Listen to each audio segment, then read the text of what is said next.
Los dos lenguajes de la providencia. Son muchas las maneras en que Dios procura dársenos a conocer y ponernos en comunión con Él. La naturaleza habla sin cesar a nuestros sentidos. El corazón que esté preparado quedará impresionado por el amor y la gloria de Dios, según lo revelan las obras de sus manos. El oído atento puede escuchar y entender las comunicaciones de Dios por las cosas de la naturaleza. Los verdes campos, los elevados árboles, los capullos y las flores, la nubecilla que pasa, la lluvia que cae, el arroyo que murmura, las glorias de los cielos hablan a nuestro corazón y nos invitan a conocer a aquel que lo hizo todo. Nuestro Salvador entrelazó sus preciosas lecciones con las cosas de la naturaleza. Los árboles, los pájaros, las flores de los valles, las colinas, los lagos y los hermosos cielos, así como los incidentes y las circunstancias de la vida diaria, fueron todos ligados a las palabras de verdad, para que así sus lecciones fuesen traídas a menudo a la memoria, aún en medio de los cuidados de la vida de trabajo del hombre.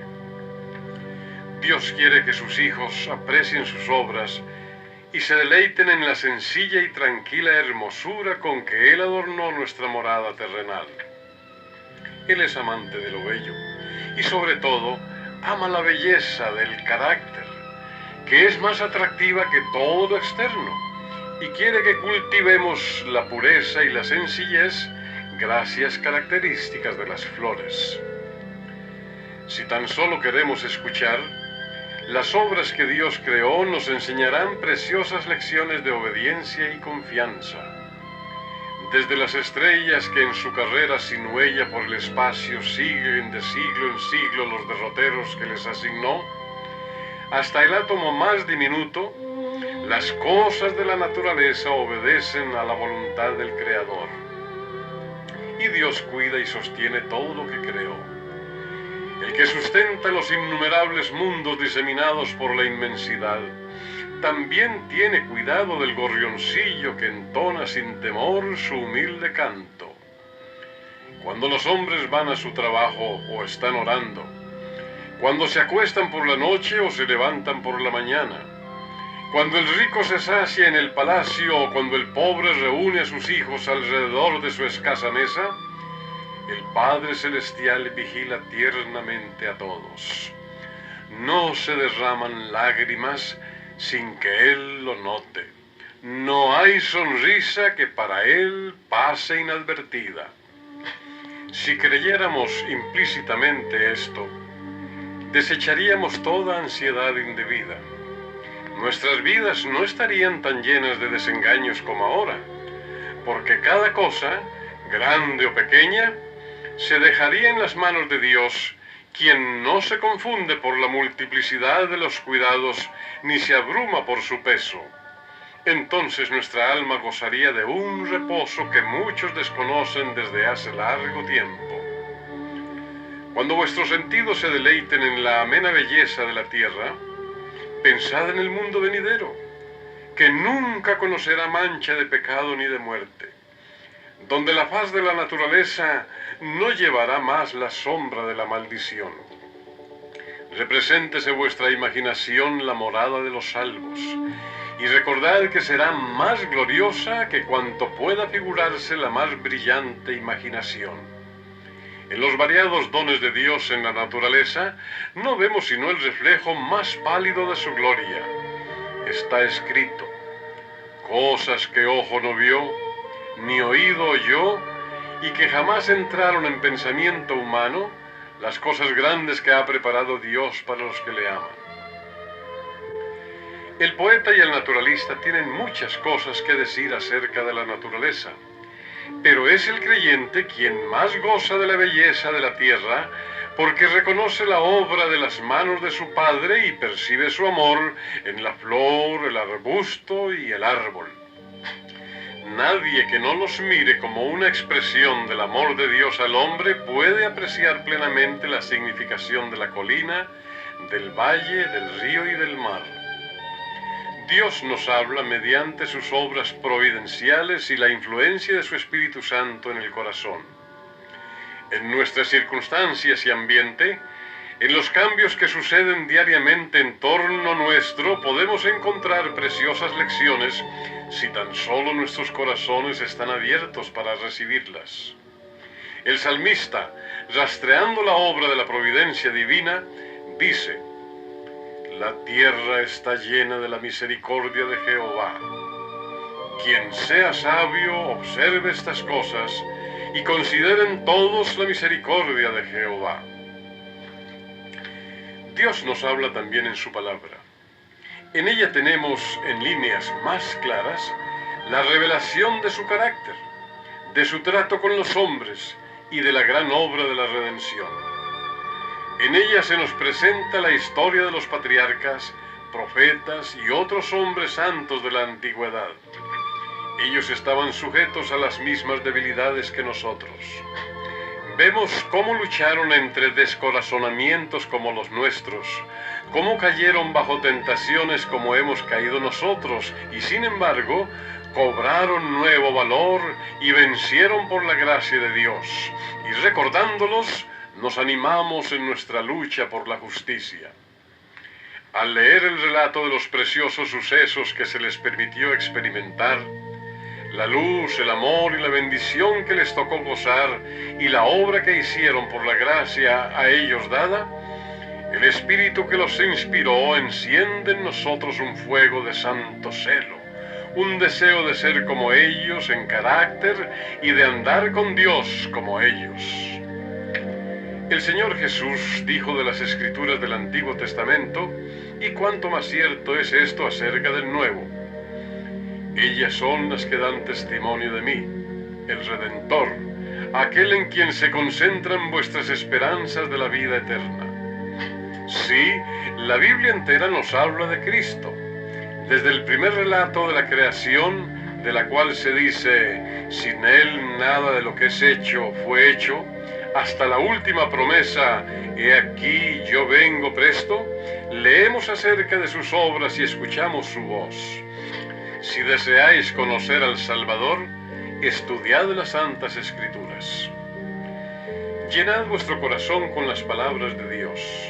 Son el agua viva que apaga vuestra sed. Son el pan vivo que descendió del cielo. Jesús declara: a menos que comáis la carne del Hijo del Hombre y bebáis su sangre, no tendréis vida en vosotros. Y al explicarse dice: las palabras que yo os he hablado, espíritu y vida son. Nuestros cuerpos viven de lo que comemos y bebemos. Y lo que sucede en la vida natural sucede en la espiritual. Lo que meditamos es lo que da tono y vigor a nuestra naturaleza espiritual. El tema de la redención es un tema que los ángeles desean escudriñar. Será la ciencia y el canto de los redimidos durante las interminables edades de la eternidad. ¿No es un tema digno de atención y estudio ahora? La infinita misericordia y el amor de Jesús, el sacrificio hecho en nuestro favor, demandan de nosotros la más seria y solemne reflexión. Debemos espaciarnos en el carácter de nuestro querido Redentor e Intercesor. Debemos meditar en la misión de aquel que vino a salvar a su pueblo de sus pecados. Cuando contemplemos así los asuntos celestiales, nuestra fe y amor serán más fuertes y nuestras oraciones más aceptables a Dios, porque se elevarán acompañadas de más fe y amor. Serán inteligentes y fervorosas.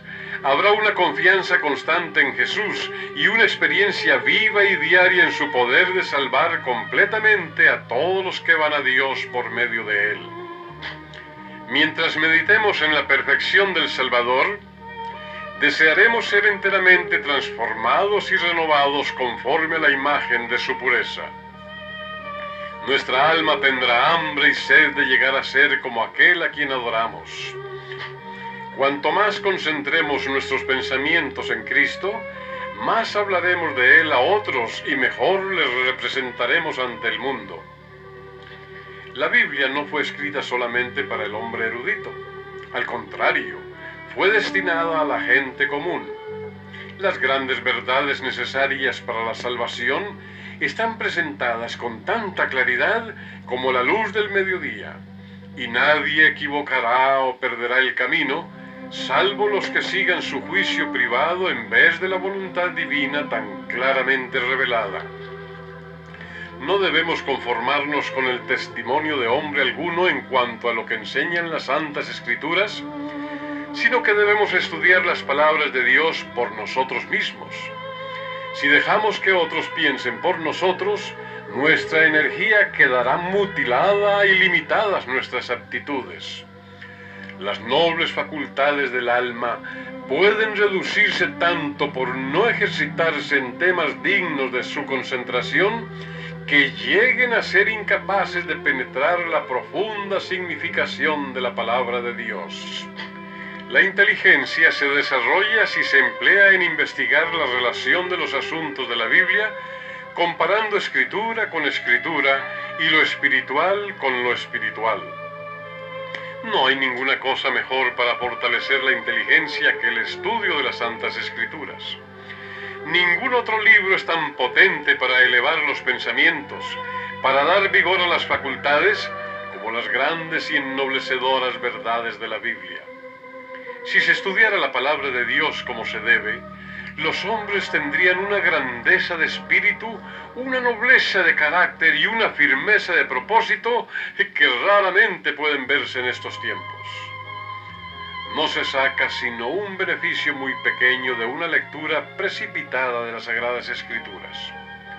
Uno puede leer toda la Biblia y quedarse, sin embargo, sin ver su belleza o comprender su sentido profundo y oculto.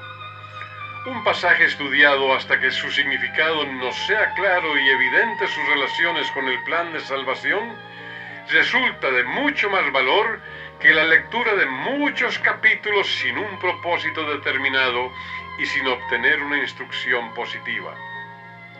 Tened vuestra Biblia a mano.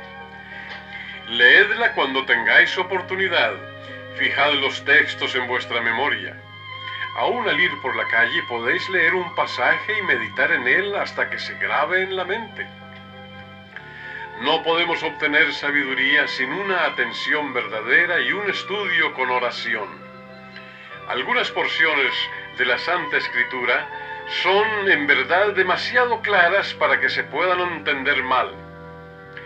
Pero hay otras cuyo significado no es superficial y no se discierne a primera vista. Se debe comparar pasaje con pasaje. Debe haber un escudriñamiento cuidadoso y una reflexión acompañada de oración, y tal estudio será abundantemente recompensado. Como el minero descubre vetas de precioso metal ocultas debajo de la superficie de la tierra, así también el que con perseverancia escudriña la palabra de Dios en busca de sus tesoros escondidos, encontrará verdades del mayor valor ocultas de la vista del investigador descuidado. Las palabras de la inspiración meditadas en el alma serán como ríos de agua que emanan de la fuente de la vida. Nunca se deben estudiar las Escrituras sin oración. Antes de abrir sus páginas, debemos pedir la iluminación del Espíritu Santo y ésta nos será dada. Cuando Natanael fue al Señor Jesús, el Salvador exclamó: «He aquí verdaderamente un israelita en quien no hay engaño». Dícele Natanael: «¿De dónde me conoces?». Y Jesús respondió: «Antes que Felipe te llamara, cuando estabas bajo la higuera, te vi». Así también nos verá el Señor Jesús en los lugares secretos de oración, si le buscamos para que nos dé luz y nos permita saber lo que es la verdad. Los ángeles del mundo de luz acompañarán a los que busquen con humildad de corazón la dirección divina. El Espíritu Santo exalta y glorifica al Salvador. Está encargado de presentar a Cristo, la pureza de su justicia y la gran salvación que obtenemos por él. El Señor Jesús dijo: «El Espíritu tomará de lo mío y os lo anunciará». El Espíritu de verdad es el único maestro eficaz de la verdad divina. ¿Cuánto no estimará Dios a la raza humana, siendo que dio a su Hijo para que muriese por ella, y manda su Espíritu para que sea de continuo el maestro y guía del hombre?